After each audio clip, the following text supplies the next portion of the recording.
तो दोस्तों Jeff Bezos बन गए हैं दुनिया के सबसे ज्यादा अमीर आदमी।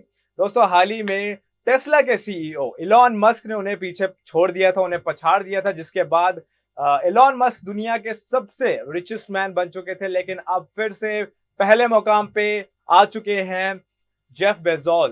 तो दोस्तों आज की हम इस वीडियो में बात करेंगे कि कैसे दुनिया का सबसे अमीर आदमी अपनी दौलत उड़ाता है।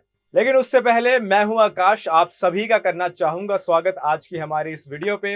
आप देख रहे हैं नेक्स्ट नाइन लाइव। तो चलिए शुरू करते हैं आज की ये वीडियो।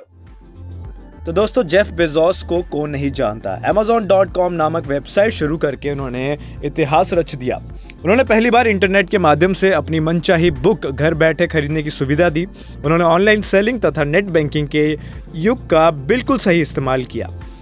दोस्तों इस नए काम करने की बदौलत ही आज जेफ बेजोस संसार के सबसे अमीर आदमी बन चुके हैं। उनके मन में ये विचार इंटरनेट पर सर्फिंग करते हुए आया था। अप्रैल 1994 में उन्हें नेट पर यह जानकारी मिली कि वेब का इस्तेमाल करने वाले लोगों की संख्या 232% बढ़ती जा रही है, वो भी हर साल। तो उन्होंने सोचा कि यदि इंटरनेट का इस्तेमाल करने वालों की संख्या इतनी तेजी से बढ़ रही है तो फिर इस पर आधारित बिजनेस क्यों ना शुरू किया जाए। अगला सवाल ये था कि इंटरनेट पे क्या बेचा जाए। उनके मन में बहुत सी चीजें बेचने की विचार में आ रही थी, संगीत की सीडी, पुस्तक, खिलौने आदि।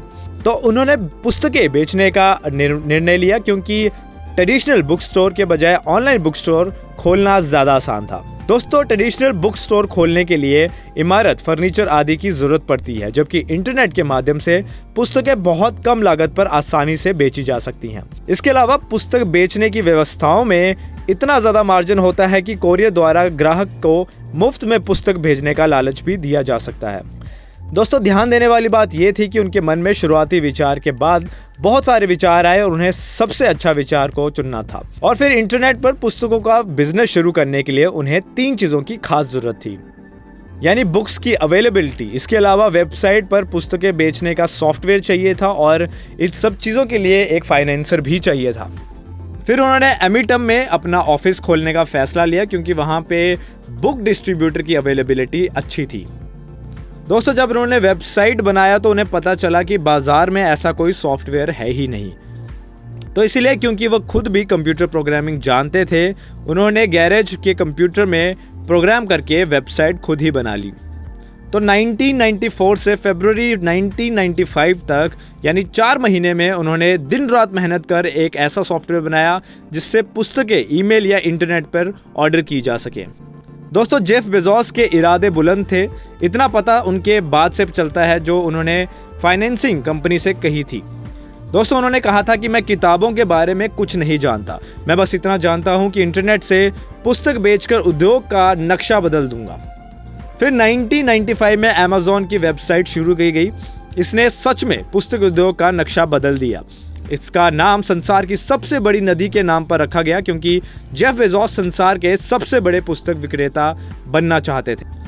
फिर जल्दी जेफ बेजोस का सपना पूरा हुआ। सिर्फ 4 साल के बाद 1999 में Amazon.com का बाजार $6 अरब तक पहुंच गया और आस्ता आस्ता पुस्तकों के साथ 40 से अधिक अन्य प्रोडक्ट्स भी वेबसाइट पर बेचे जाने लगे, जिसमें इलेक्ट्रॉनिक सामान, गहने, जूते, मोबाइल, खिलौने, टीवी, वीडियो गेम्स आदि शामिल थे।